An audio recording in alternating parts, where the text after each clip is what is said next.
Breakfast with Bob.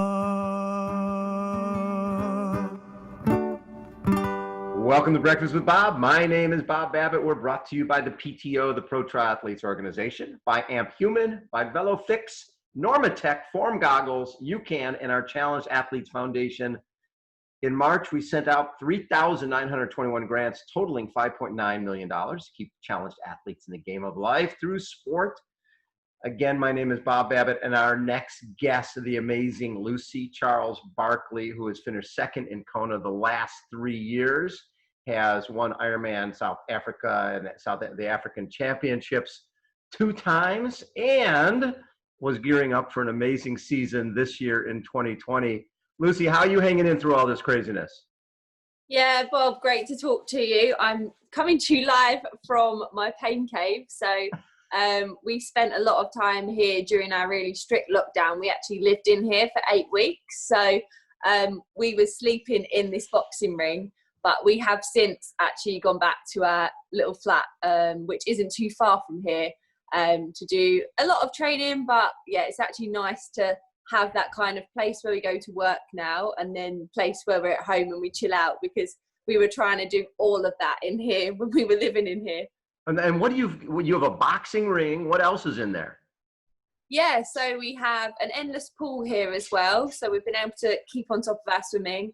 We have our Wahoo bike set up. We have some treadmills. We have strength equipment. So we've been pretty well set up. I think we've been lucky that over the years we've built up a very good little training environment for us to do all of our work indoors, and it definitely paid off during our lockdown. So this last year, the year before, you had gone to challenge Roth and lost by, I think, like 9 seconds or something, basically a sprint into that amazing stadium with thousands of people cheering on. How did that drive you towards coming back this year for that race?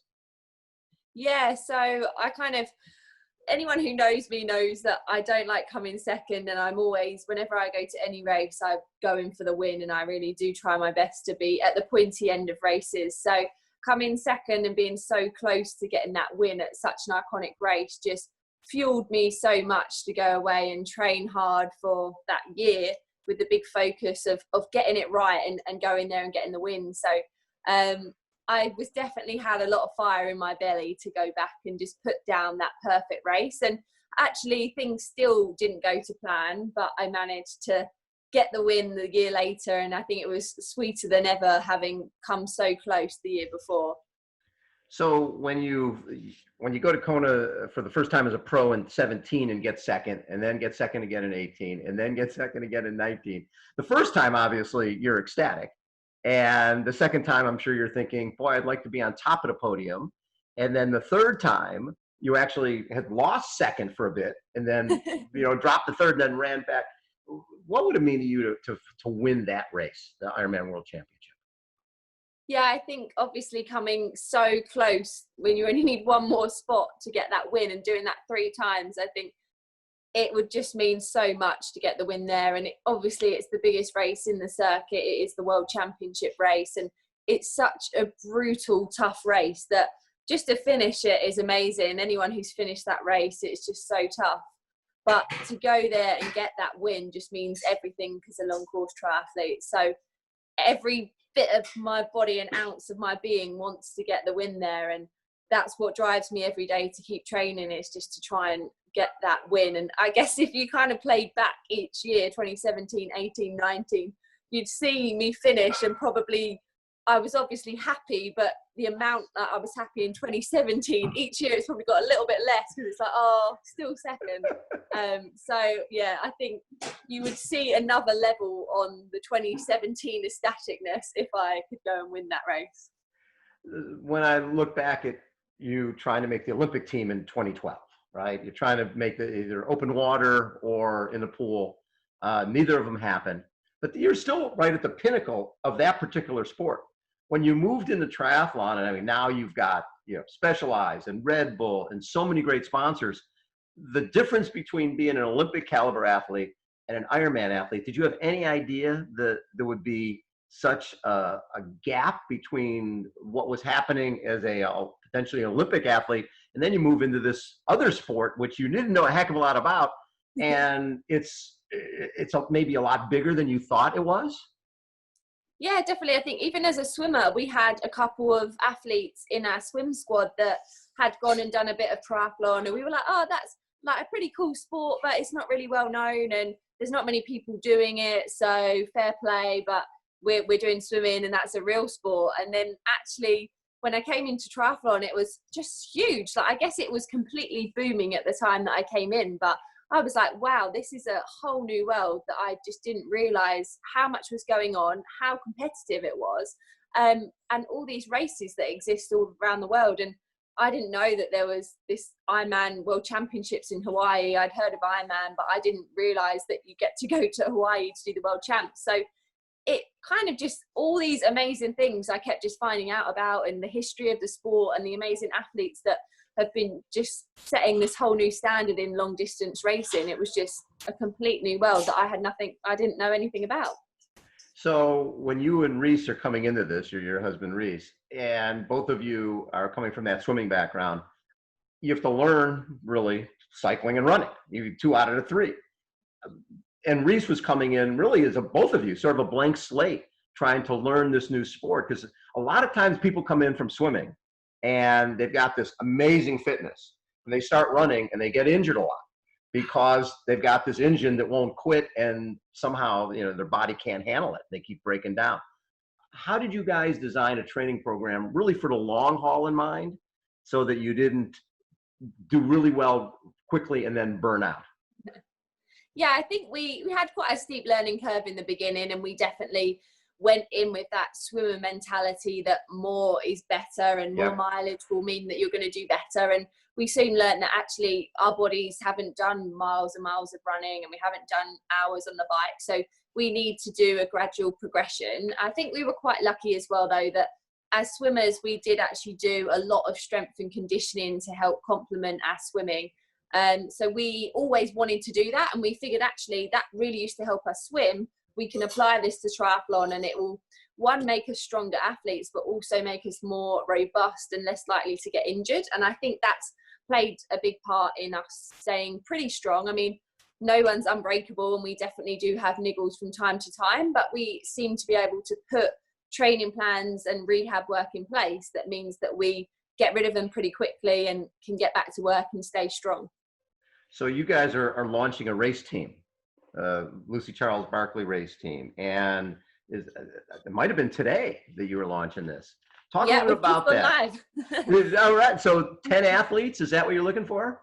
Yeah, so we've put together a package where I'm going to work with 10 athletes leading into next year's Challenge Roth, which I plan on racing. So it's pretty cool because I will get to coach the athletes. They'll get to train alongside me at times throughout the year and have me as their mentor for that race that I obviously know very well, having come second and then come back and managed to get the win. We've got some great partners on board with some of my amazing sponsors. We've got a training camp planned, and loads of cool stuff. So weekly rides on Zwift. Yeah, it's going to be really, really exciting, and applications have gone live from today. So I'm going to have athletes applying to be on the team, and then hopefully select 10 final athletes, which I'm sure is going to be a really difficult process to just whittle it down to 10. But yeah, it should be really exciting. We're all going to have a matching team kit from Endura. So I will be wearing the same kit as these athletes. We'll all look like a team in Roth, and yeah, it should be amazing. I'm going to take them all on a recce ride in Roth and show them the bike course and all the cool places. Obviously the finish line is going to be absolutely amazing, and I look forward to welcoming all of those athletes across the line, and being at that finish line party like last year, which, yeah, there's nothing like it on the circuit. So really, really excited about it. Yeah, it's interesting. Obviously people know Ironman World Championship, but less people know or are aware of Challenge Roth and how special that is. And it's funny because when you go to Roth for the first time, you're like, where are all the hotels at?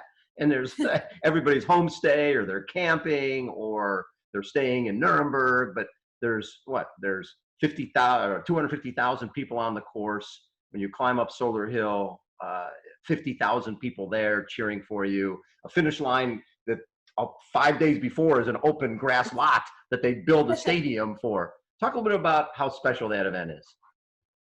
Yeah, I don't think there's any other race that I've been to where it feels like the whole community are behind the race and they absolutely love it. You go to races elsewhere where it's a huge race, but you don't get that real welcome vibe off of the spectators and the people whose home you're taking over. Whereas in Roth, they just get behind it. They look forward to it. They love it. They're so friendly. Yeah, it really has that family feel, which that's what I love so much about it, is you just feel so welcomed to go and do that race. And the finish line really is like nothing else I've ever done. It's a completely different, almost like a hexagon shape as you run into that finish, and the noise is just absolutely crazy. So if you haven't been, it's just one of those races that obviously sells out so fast, because it's just so unique, so iconic, and to get in it is like really, really hard. So that just tells you how amazing the race is. Okay, so I've got my personally autographed Red Bull right here, right? When you, how many cans did they do in the UK? So I believe they did 6 million cans, which was, there was 6 athletes that got to be on cans, so we had like 1 million each. And I reckon that my friends would have bought most of them, because every time they saw one, they were like, oh my God, I've got to buy that. So between my family and friends, we probably have about half of those. I mean, but seeing yourself on a Red Bull can, I don't think that's happening if you're still in swimming. No, I don't think so. And the fun times we had going into the local supermarket and kind of standing there buying it, and they're like, what is she doing? It's like, that's me. I'm on the can. Yeah. That is cool. Yeah. What has been some of the coolest things? Because you all of a sudden you sort of came out of nowhere when you think about triathlon. You're leading the Ironman World Championship in 2017, and it's like, who is this young woman? Now, obviously, you had a good year in 17, but people weren't expecting you to be, leading for as long as you led. When you look back at that, did that seem a little surreal to you? Yeah, I just kind of coming into triathlon, it was always going to be, you know what, I need something new. I need a new challenge. I need something fun, because swimming had really lost that kind of fun appeal to me. So I just wanted to come in, try something new, and actually just thought I was going to be rubbish at it. So I thought actually that'd be quite nice, because I'll just be rubbish and enjoy it, and there won't be any pressure. And then suddenly I thought, oh, actually, I think I could be quite good at this. And my competitive nature took over, and I was like, actually, I want to be winning races. And then eventually when I managed to get my pro license, I kind of thought, you know what, this is a big step up. I might just be maybe scraping top 10 at races and struggling to make podiums. And then it kind of, within a year, I was able to make podiums, and I was like, wow, I really didn't expect this. And then that 2017 year was really my breakthrough year, where kind of everything just spiraled and ended up coming second at the World Championships, which for me, I just really didn't expect. And this whole journey has been incredible when I kind of sit back and look at how far me and Reece as a team have come in it. I just couldn't have predicted it. And to have my face on a Red Bull can, I would have been laughing when I was back when I was a swimmer. And there's so many cool things we have in the pipeline with my amazing sponsors, having mermaid socks that everyone goes crazy for, and young girls battle braiding their hair because they want to be like me. It's just, I couldn't have expected any of this. So it's been amazing. How hard was it for you to make that transition? You'd been so much ingrained as a swimmer for so long. Was it not making the team in 2012 where you just felt like, okay, I've given my life to this sport, and am I going to hang out for 2016? Am I going to hang out? Because you really, in the open water event, was there one spot for your country? Something like that? I mean, for people to commit years and years when there's only one spot available, how long did it take you to recover from the disappointment and decide, okay, I'm not ready to move on to a real career in terms of a businesswoman, but I still want to be an athlete, but I don't really know what to do? Yeah, so obviously the disappointment was at the kind of not getting picked for the open water, and I had another sort of shot in the 800 freestyle in the pool, but I only finished 8th in the Olympic trials, so didn't make it in the pool either. So at first I was like, you know what, let's have a little break, let's reset, and let's just go all in for the next Olympics. So 2013, I really did train super hard. I joined a new club. I was commuting quite a long way to be swimming at this top squad. And then I had one of my best ever performances at the British trials in the 1500 at the British Championships, and done a PB, never swam that quick. I think I finished 4th in Great Britain, and that was one of my best performances. But I just didn't have that buzz at the end. And I was like, I know this isn't right. And I know that normally if I put in a big block of training and then got a great result, I'm normally buzzing. So I was like, yeah, this isn't going to work. There's no way I'm going to be able to do 4 years and carry on. So I pretty much quit sport altogether. And when I got a normal job, I worked at a zoo doing their marketing for all of the animals at the zoo. And it was a lovely job, but it definitely wasn't what I wanted to be doing. I miss sport. So during that time that I was working there, I was training to be a personal trainer, and Reece and I were setting up our own business so that we could hopefully train for this Ironman that we'd signed up for whilst I'd been working at the zoo.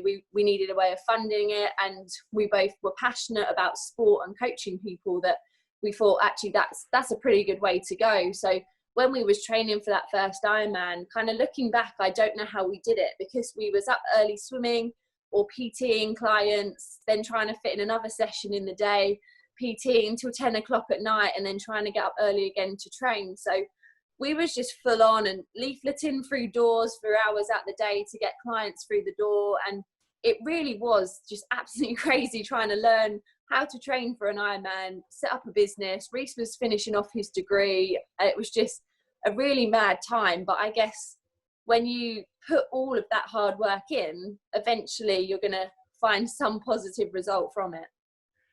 So because of your swimming background, if I was part of the UK Olympic program for triathlon, I would have been like, wait a second, this amazing swimmer wants to get into triathlon. It's 2012. It's, you know, you've got 4 years to get ready for Rio as a Olympic distance triathlete. Did that ever enter your mind, or was it always Ironman? Yeah, it definitely entered my mind, and I kind of obviously knew I had my swim strength and my 5K time. We have Park Run in the UK, which is a free 5K every weekend, and every weekend I'd seen that time come down. So I can't remember exactly what time I was down to when I reached out to British Triathlon, basically to say, what standard do I need to be at to be considered? What are your targets that you're setting for athletes? This is my current 1500 meter time.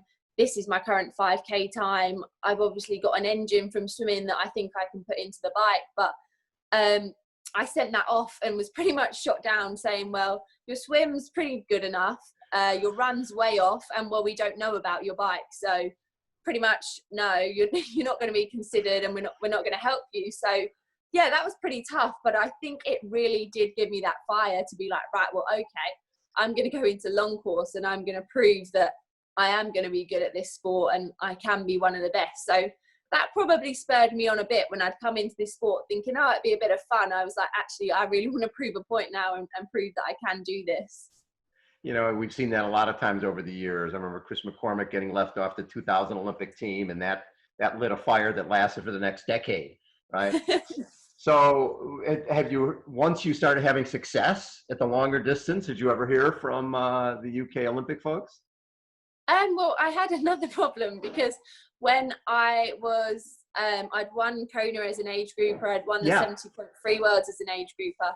I then wanted to get my pro license to race long course, which got rejected. And I actually have the email, because you have to be within 8% of a pro winner to get your license in the UK.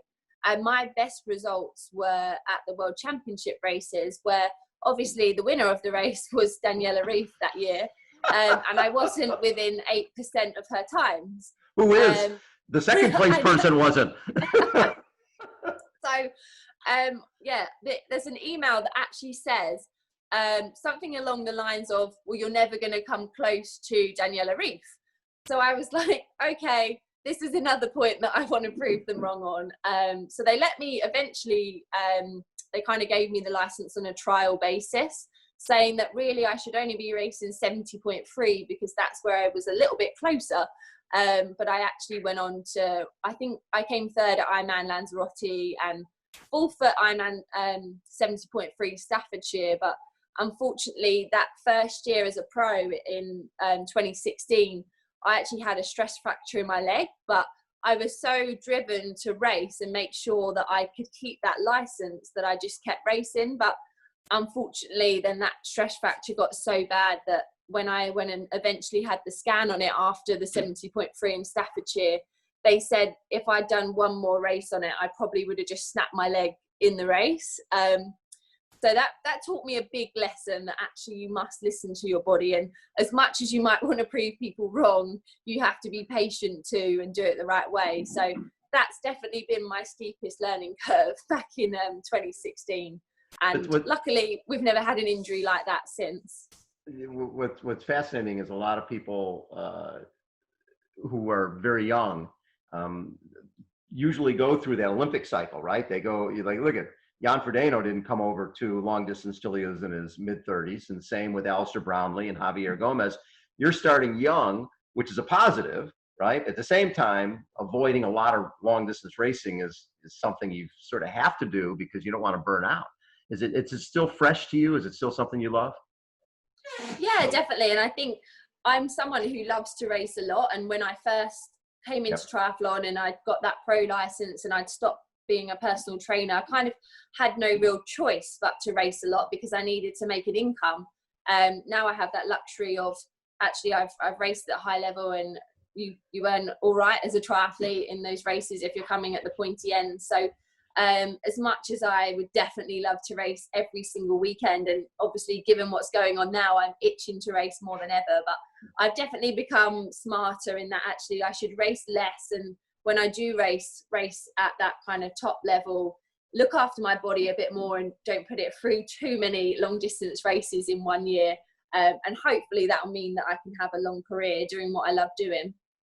When you surprised the world in 2017 and went off the front in Kona and led for so long, how did that change your life in terms of the notoriety? And did you get more sponsors when you came back from that? It was definitely a slower kind of process than maybe some would expect after coming second at a world champs. And I think maybe a lot of people thought it may have just been a fluke that I'd managed to pull that off, and still not many people knew who I was. So it was still quite a slow process to try and get sponsors. It was more us contacting them than the other way round. But kind of after the next year, I guess that's when there was the biggest difference, because it was like, okay, this is who she is, this is where she is, and this is how she's racing. So obviously I had some sponsors that picked me up a lot earlier, and obviously I'm so thankful to them that they kind of had that belief in me quite early on. But yeah, it's, again, as I said, kind of 3-4 years on as a pro, it's been an amazing journey that I couldn't have predicted in the beginning. When I look at your 8:36:24 in 2018, that's still the second fastest Ironman World Championship in history, right? Yeah. For somebody in their second time at the race, that's pretty darn amazing. Do you sometimes do you and Reece sort of look at each other and go, I can't believe from 2012 when we were going to go do this event, this Ironman event sort of for fun, and just move on with our lives after that, and look where we're at now. Yeah, I think probably on that, the more craziest thing ever is that I could do the second fastest time in the history of the race and still not win it. That's even more crazy. Exactly. I know. But that's what happens over there. We had, actually, got a little 1989. Dave Scott went 18 minutes faster than his own course record and lost. Crazy you things never know. Kona. The conditions make a big difference out there. So with everybody's doing virtual racing, have you been enjoying that? You just won a Super League event. Yeah, it's been really cool, actually. I mean, anyone who knows, I do a lot of my training on Zwift and indoors, but I'd never really done a massive amount of Zwift racing. I'd done the national champs a couple of times and done pretty well, but yeah, it's opened up a whole new world, actually, of how much you can get from yourself in a Zwift race, how hard you work. So it's an amazing training session for like an hour of just smashing yourself. But it's so tactical as well. So it makes it almost have that gaming element where there's things like power-ups you can use and where you need to tactically sit in the pack or lay down the power. It's been really, really fun to learn how it works. And actually, Reece was way better at it than I was to begin with. And I was just watching him going, well, how come you're easing back and you're still riding with them? And he was like, yeah, well, you've got to play it tactically. So I've learned a lot from him on how to do it. But we're both having a lot of success in the Z Pro series that's on at the moment. And last week I raced in the Super League series, which I had a great race in. I'm going to be doing that again tomorrow. And then we have the Z Pro races on Wednesday. So we've been keeping busy during this time. And it's been nice to have some kind of racing because we both do love to race. So that's definitely kept us going. Do you see yourself doing some of the real Super League races if this, because the reality is there's big gaps between races for you, right? You're doing 70.3s and you're doing full Ironmans, but there's nothing better than those short distance races to really refine your speed.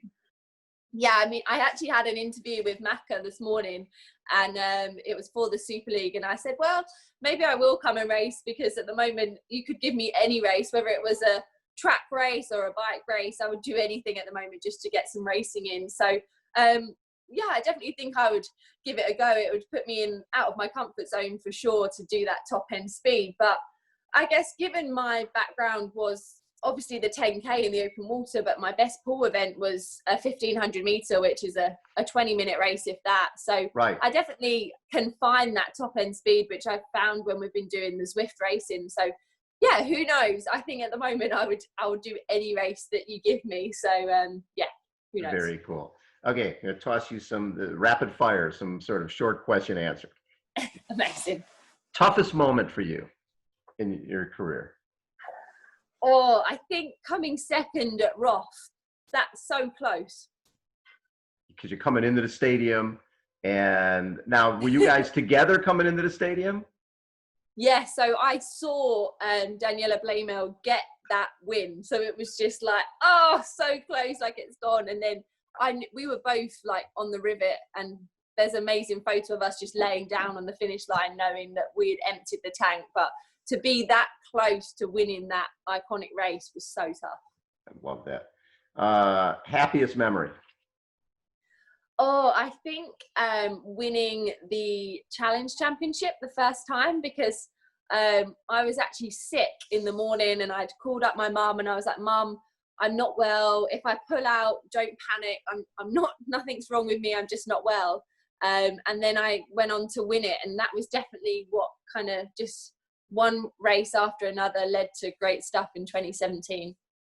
And that Challenge Championship, because it's a 20-meter draft rule, which I'm guessing you love, right?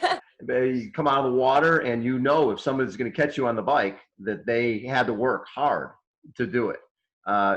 Is that one of your favorite races? That is probably my favorite race, and I've definitely kind of put my stamp on it, winning it 3 times in a row. But I love that 20-meter draft rule, like you said, because I know if anyone has managed to catch me up on the bike, they've had to do it all themselves and they've had to work seriously hard to do it. So it just makes it such a fair race, but obviously it works in my favor being the strong swimmer, that I can just be out there, get away, and know that the other girls aren't able to work together at all. Hardest training session? Oh, it's got to be some of the run sessions that I do leading into Kona are just absolutely brutal. I normally am running up to 36 kilometers on a treadmill, and that involves some intervals in it, and it's just disgustingly hard. But I know that when I'm getting to that level where I can do those kind of workouts, I'm definitely getting near to Kona shape. Well, and also those type of workouts are probably what helped you go from when you got passed by Sarah Crowley and then you passed her back. Those are the type of things, or that's pure guts when it's the last mile or two and you've got somebody right with you and you've got to pass them or they pass you. And second place, you didn't want to give up second place. Yeah, I think definitely those kind of workouts are what you remember when you're suffering at the end of the race, just to keep pushing and know that all of that hard work was worth it. And it's so tough to do that. It also helps having puppy motivation as well from Reece to say that we could get a dog if I came second. So that helped a lot as well. So how's the puppy doing? Not a puppy anymore. Yeah, she's here. I'm going to show you. She was asleep. So what's her name? Lola. Lola getting some camera time. I like it. She's like falling asleep as I'm holding her. I love You're not it. interested. So who's faster swimming now, you or Reece? Oh, that's a good question, because Reece has been doing a lot of swimming during lockdown, and we went to the lake tonight and he wore his sleeveless wetsuit and I was definitely struggling to keep up. So yeah, watch out guys, because he's been working on his swim and he's definitely keeping me on my toes in that water. But it's been so nice actually that the lakes are back open here in the UK, so we can mix it up a bit and get some outdoor swimming in, and our weather's been so nice here that that's definitely helping as well. And the plan is to do, if the world gets back on its axis, that you'll do Challenge Daytona in December? Yeah, definitely. I mean, we both loved Daytona last year, and it would be crazy to think that that might be our next race, and it was actually our last race. So if you kind of said when we raced in Daytona in December that actually you're not going to race again until you come back here, we would have been like, what's everyone talking about? So yeah, we definitely would love to be back there. And it was such a cool race, racing under the floodlights on the speedway. Yeah, really, really cool location. And if it's going to be one of the major races for us pros, I think hopefully if we can get there, then all of the top pros are going to want to be there racing. If people want to become part of Team Lucy Charles-Barclay, how do they do that? So we have just put a video on our YouTube channel that details everything. And then in the description of that video, you can head over to our website where it's got all the details and how to apply. We're looking at hopefully having a short list of athletes that we contact, and then we're going to get those athletes to send us a little video as to why we should pick them, and then whittle it down to the final 10 who I'm going to hope to start coaching on the 3rd of August. So we pretty much have 11 months working together, leading into having an amazing race in Roth next year. So have you had contact with the Charles-Barclay, the basketball player here in the US? I would love to. You know what? We've been watching the Michael Jordan documentary on Netflix and learning about all these amazing basketball players. And obviously Charles-Barclay was on there. And like before anyone had ever mentioned it, I didn't realize that there was a basketball player called Charles-Barclay. And I'd kind of seen people joke about it before. And I think maybe it may have been in South Africa when I was running, I managed to throw some rubbish in the bin. And people were like, oh, that's a Charles-Barclay jump shot or something. So yeah, I would love to meet him. we may have to reach out through some contacts and make that happen when you're in the States in December. That'd be pretty fun. So Lucy, what do you think has helped make you a champion? I mean, from being the 9-year-old in the pool that wanted to do the toughest event, which I at the time thought was the 200 fly, to working harder than anyone I knew as a kid because I wanted to be in the Olympics, and loving that pain of working hard. And just, I think the biggest thing now is that me and Reece are an amazing team. And even though we work super hard, we always find some way of making training fun. And that's what's given us a lot of success, is just loving what we do, keeping it fun and not taking ourselves too seriously. I think that's all you need to do to have a successful career. Well, best of luck with your team. Here, a toast to Team Lucy Charles-Barclay. There we go. Lucy, thanks for taking so much time. It's always so much fun to catch up with you. Give my best to Reece again. We are brought to you by the PTO, Amp Human, VeloFix, Normatec, Form Goggles, UCAN, our Challenged Athletes Foundation. Lucy, as always, you are the best. Thanks for taking so much time. Thanks, Bob. Lovely to talk to you. A pleasure. Lucy Charles has been our guest, everybody.